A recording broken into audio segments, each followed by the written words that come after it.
You say you have trust issues, but that's not actually what's happening. You don't struggle with trust because you're paranoid. You struggle with trust because you learned early that depending on people was expensive. At some point, you were the reliable one, the responsible one, the emotionally steady one. You learned to anticipate disappointment before it arrived. You learned to handle things alone because it felt safer than hoping someone would show up. So now, you don't panic, you don't beg, you don't over-explain. You just quietly prepare to carry it yourself. And you call that independence. But underneath that composure is something else. You're not afraid people will hurt you. You're afraid they won't hold you. And that difference changes everything. You don't trust people because you learned to read the room before you were ready. You became observant early. You noticed tone shifts, mood changes, when someone was about to withdraw, when something felt off. And instead of waiting to be disappointed, you adjusted first. You handled it. You softened yourself. You lowered the expectation. You prepared for the letdown before it happened. That wasn't paranoia. That was pattern recognition. Somewhere along the way, you realized that emotional safety wasn't guaranteed, so you built internal safety instead.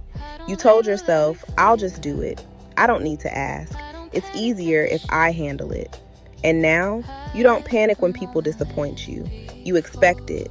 Not loudly, not dramatically. Quietly. Trust to you doesn't feel natural. It feels like risk. Because trusting someone means allowing them the power to drop something you care about. And you learned early that dropped things hurt. This didn't start in your adult relationships. It started much earlier. There were moments when you needed reassurance and it didn't come. Moments when you tried to explain how you felt and it was minimized. You may not even remember specific events, but your body does. It remembers inconsistency. It remembers unpredictability. It remembers adjusting to keep the peace. So you learn something subtle. Don't ask twice. Don't need too much. Don't rely too heavily. Handle it yourself. Not because you were dramatic, not because you were needy, but because depending on someone felt uncertain. And uncertainty feels unsafe to a nervous system that just wants stability. So you became stable. You became the reliable one, the calm one, the I'm good one. And over time, self-reliance stopped being a skill, it became an identity. Now, when someone says, you can trust me, your mind doesn't argue, but your body tightens. Because trust to you has always meant waiting to see what goes wrong. By the time you became an adult, you didn't just distrust people. You controlled outcomes. You double-checked plans. You made backup plans. You prepared for the letdown before it ever arrived. Not because you're anxious, because you're efficient. If you handle it yourself, you don't have to wait. If you don't expect too much, you won't be disappointed. If you stay emotionally measured, you won't be caught off guard. Control feels responsible. It feels mature. But underneath it is something else. Control is how you manage uncertainty. And uncertainty is what trust requires. Real trust means allowing someone else to hold something that matters to you. Time, emotion, vulnerability, expectations. And when you've learned that people can drop those things, your instinct is simple. Hold it yourself. So now you're the reliable one, the emotionally stable one, the low maintenance one. But stability isn't the same as safety, and self-sufficiency isn't the same as trust. Sometimes it's just armor that looks polished. Here's the part most people don't talk about. You keep score. Not loudly, not dramatically, quietly. You notice who follows through, who cancels, who takes too long to respond, who forgets small details, and you log it. You may never say anything, but internally you adjust. You give less, you expect less, you emotionally step back. Because somewhere along the way, you decided that disappointment is easier to manage when you see it coming. So instead of confronting, you observe. Instead of asking, you withdraw. Instead of clarifying, you conclude. And every time someone misses something small, it confirms what you already believe. See, I can only rely on myself. But here's the truth. When you don't communicate the rupture, you don't give anyone the opportunity to repair it. And without repair, trust never gets a chance to grow. So what feels like protection quietly becomes isolation. This isn't just emotional, it's physiological. Your body reacts before your mind does. When someone is late, when a tone shifts, when a message feels off, your nervous system tightens. Not dramatically, subtly. Your shoulders rise, your jaw sets, your breathing shortens, and before you even think it through, your body prepares because it remembers. It remembers unpredictability. It remembers disappointment.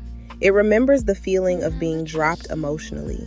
So now, instead of waiting to see what happens, you brace, you analyze, you scan, you look for signs. Not because you want conflict, but because your body is trying to prevent it. To your nervous system, trust feels like exposure, and exposure feels unsafe. So you stay alert, you stay composed, you stay in control. But hypervigilance is exhausting, and the constant bracing is what's really wearing you down. At this point, it's not about whether you trust people. It's about whether you feel safe enough to. Because when you've spent years managing outcomes, lowering expectations, and holding everything yourself, trust doesn't feel natural. It feels unfamiliar. You don't automatically relax when someone says, "I've got it." You calculate, you assess, you prepare for the backup plan. And most of the time, you don't even realize you're doing it. It's subtle. It's in the way you double check, the way you overfunction, the way you emotionally detach before someone can disappoint you. You tell yourself you're just being realistic, but realism isn't the same as safety, and self-sufficiency isn't the same as peace. The real question isn't, can people be trusted? It's, can you tolerate the vulnerability that trust requires? Because trust isn't about them first. It's about what happens inside you when you loosen your grip. This is where most people think trust is about courage. It's not. It's about tolerance. Can you tolerate not knowing? Can you tolerate allowing someone to show up without pre-deciding that they won't? Because the habit you built wasn't just self-sufficiency. It was pre-withdrawal. You leave emotionally before anything actually breaks. You lower your expectations before someone has the chance to meet them. You tell yourself it's maturity, but sometimes it's just protection on autopilot. Real change doesn't start with giving someone full access to your life. It starts smaller. You say what you need once. You let someone respond, and instead of tightening when they hesitate, you stay. You notice the discomfort. You don't fix it immediately. You don't override it. You don't disappear. That's the shift. Trust isn't built by forcing yourself to relax. It's built by staying present long enough to see what actually happens. And that takes more strength than doing it alone ever did. If this felt familiar, it's not because you're broken. It's because you adapted. You learned how to survive disappointment. You learned how to hold everything yourself. You learned how to stay composed. But strength doesn't have to mean isolation, and independence doesn't have to mean carrying it all alone. The question isn't whether people can be trusted. The question is, are you willing to loosen your grip long enough to see what happens? Not all at once, not recklessly, but intentionally. If this resonated with you, I want you to comment one word: release.